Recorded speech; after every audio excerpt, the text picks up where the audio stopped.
welcome to our show. My name is Curtis Brooks. I have been here on Blab for more than 392 days. At the time of this recording, it will be well over that. And I'm just wanting to let you know that I am very familiar with the Blab community and have networked with several people here on Blab. And so I do know the community very well and actually enjoy the community. So here on today, I wanted to again take some time to introduce myself once more. My name is Curtis Brooks. I am a transformational speaker, and my job is to help professional men and women create a winning mindset through my transformational speaking, workshops, and coaching. Here on today, we are going to be talking about employee engagement and why it can work for your organization. I'll be spending about 15 minutes or so your time to, again, drive a point home. There are several points as it relates to employee engagement that we'll be speaking on, but we will not be able to get to all of the points within this time frame. So that being said, we will cover two of the points, and we're going to be speaking from Maslow's theory. And if you're familiar with that, it basically is the theory of motivation, and it really says there are 5 stages, or the hierarchy that Maslow discusses within his theory. There are 5 stages, and the first being biological and physiological needs, and that's going to cover our air, food, drink, shelter, warmth, sex, sleep. And these are the survival, these are the basic needs for every human being. And this is what Maslow's theory states. And so, again, we're going to twist this around a little bit, not a whole lot, and relate it to employee engagement and make sense of this model here. Again, we're only going to cover 2 points because there are 5 points I'd like to really cover all in this time frame, but it's going to be very difficult to squeeze them all in here within the time that's allotted here. Again, we're going to spend about anywhere from 10 to 15 minutes covering just 2 points. And the first 2 points will be our last 2 stages of the pyramid here. That's going to be survival and security. So we're going to get to that right now. And you may be asking, why employee engagement? Because it's essential to the marketplace. It's essential to our livelihood. So again, we're going to cover that in detail throughout this course here. Again, we will not be able to cover everything, but we're going to cover 2 points here. And as it states here, Maslow theory, it says survival is the basic, the bottom of this pyramid, and it's going to cover our biological and physiological needs such as air, food, survival, drink, shelter, warmth, sex, and sleep. All of those things are important to each of us as human beings. And of course, some will possibly speak contrary to what the information that's being shared here, or contrary to what Maslow has to say as it relates to his theory. I tend to agree with them, and if you can't tell by now, that's my opinion. But nevertheless, I think that if we can twist this, or at least look at this theory from a different perspective as it relates to management, employee engagement, I should say, I think that if we could tweak this Maslow theory again, and not that it needs a whole lot of tweaking, but relate it to employee engagement within your organization and find out that it's not that different. Survival. Everyone wants to survive. But in this theory, Maslow states that there are several points to the survival of a human being. And he goes on further to say that if these needs are not met, at least on the basic level, that the human being will do almost anything to make sure that those needs are met. Air is important to all of us. Food is essential to our well-being. Drink as such as water, and doesn't mean that we need to get into the specifics of drink, but water is essential to life here on earth. Shelter is important, and warmth, sex, sleep, all those things are very important to us as human beings. And how does this relate to us as employees? And typically we like to come from a perspective, the employee. But as leaders, we need to understand that we too are employees. So before we can address our subordinates, we will have to take up a position and understand that we are also employees. And as I mentioned before in different podcasts I've done before, I, in my past life, was a flight attendant. And one of the key things during our safety demonstration was that in case of an emergency, the mask will drop from the ceiling. The first thing that you or I would need to do, or an individual that's flying would need to do, is to don their mask. Don your own mask first before you can help someone else. And as basic as it is, in most cases, we do just the opposite. And I would always say to myself, why are we telling people to put their own mask on? That's obvious. And it really isn't so obvious, because I think we, as people, we want to help people. We want to help others. But in truth, there's a reality to all of this, is that before we can help someone else, we must help ourselves.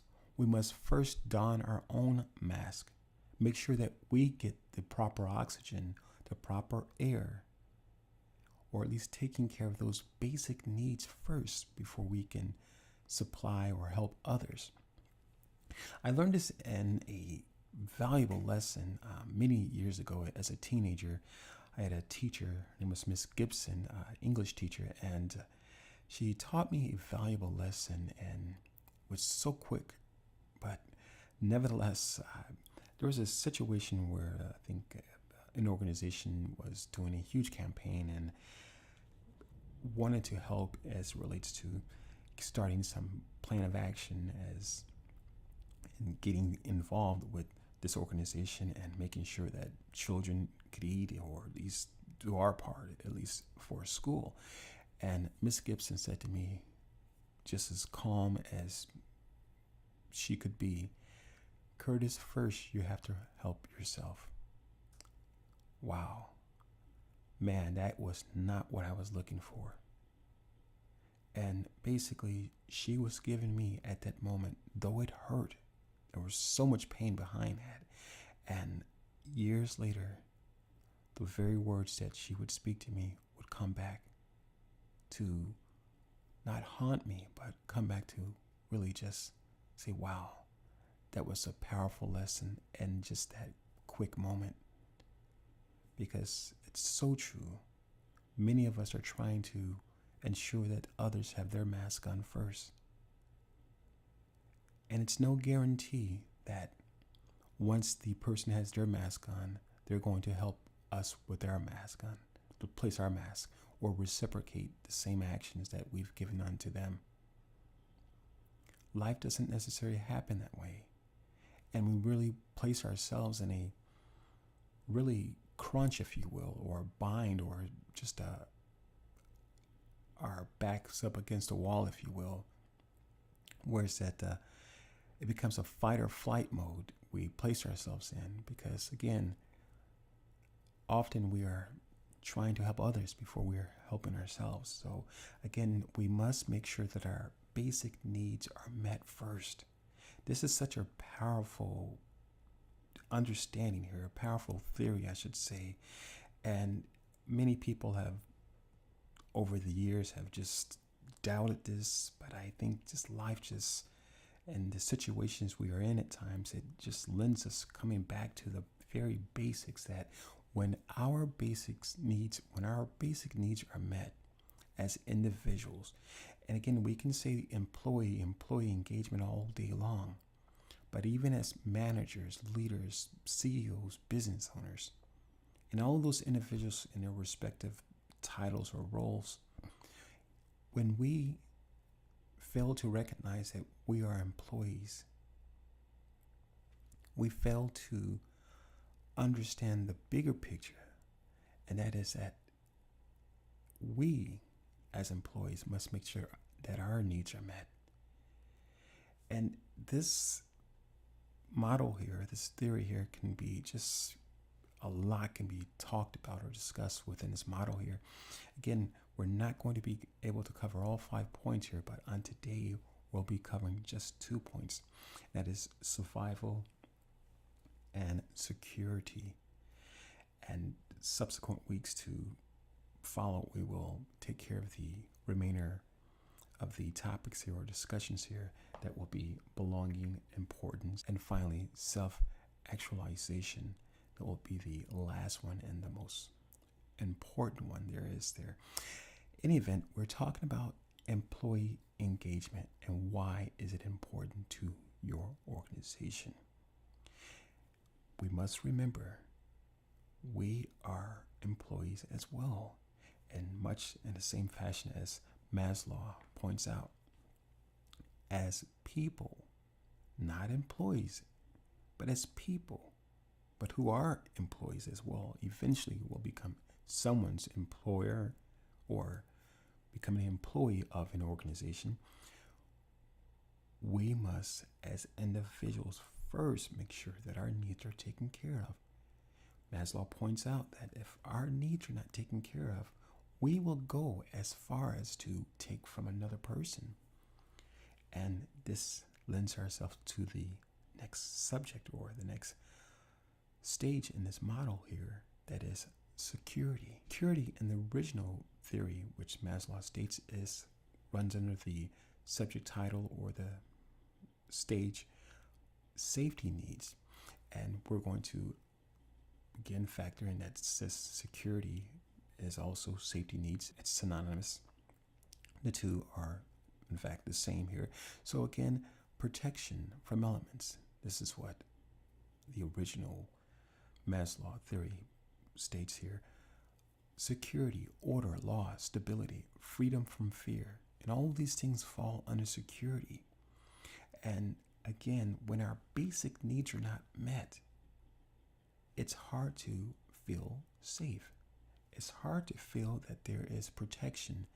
It's hard to feel that there's any kind of order or law, stability. And when those things are not met, our basic needs, there is fear.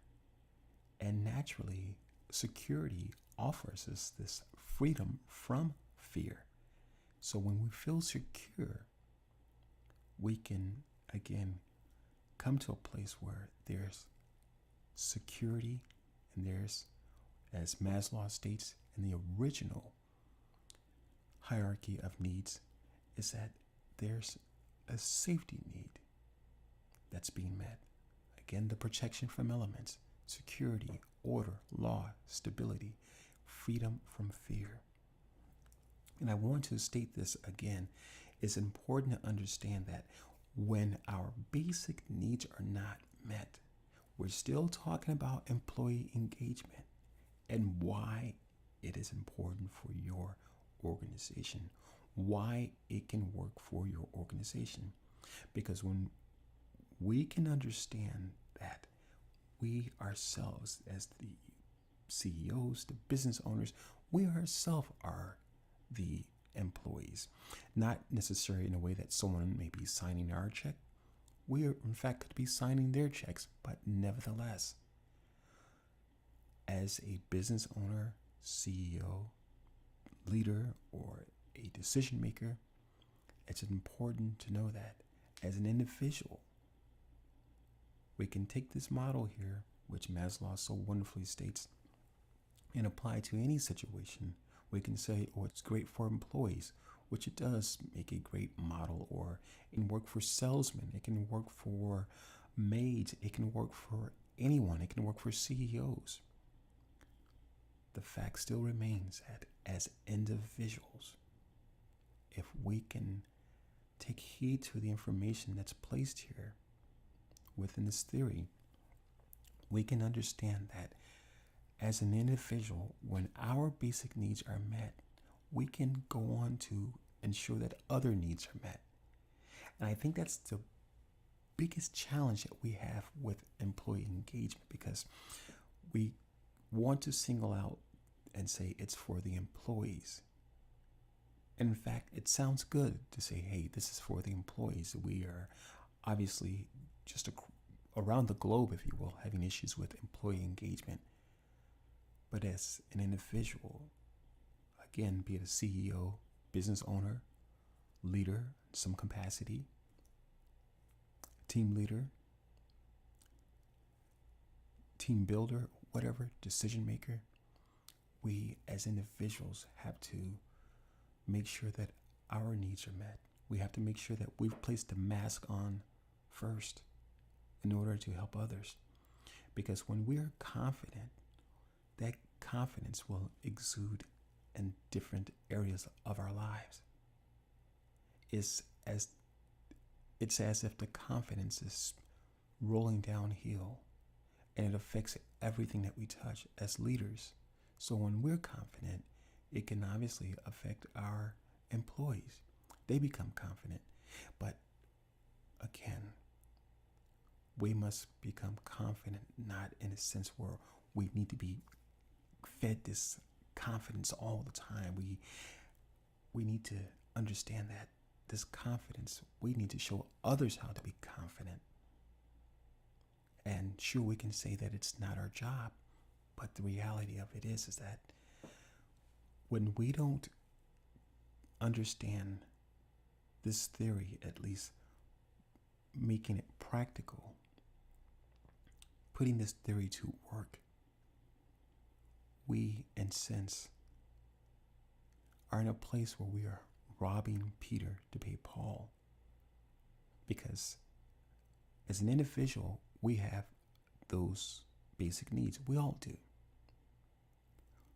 But when we, as individuals, don't recognize that those needs are being met or have been met, we can selfishly be in a place where we're almost taking up space, just hoarding things, and we make the employees less important because we haven't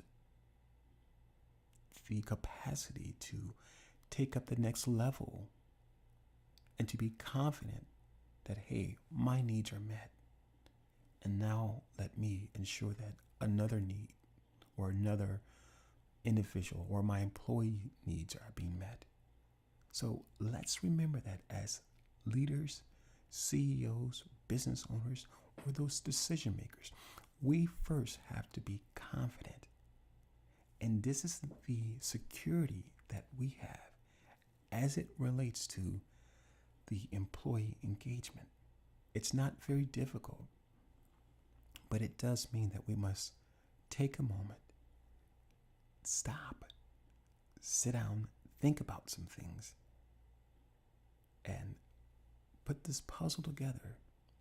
Because rest assured, as leaders, business owners, CEOs, decision makers, when we are not confident, when our needs have not been met, it's hard to imagine someone else's needs are being met over our own needs. Again, my name is Curtis Brooks. I hope that you have had an opportunity to listen to this great podcast with the information I've shared with you. And for more information about who we are as a organization, you can contact me here on Blab or through my email address. That's going to be bookme@iamcurtisbrooks.com, BOOKME@IAMCurtisbrooks.com.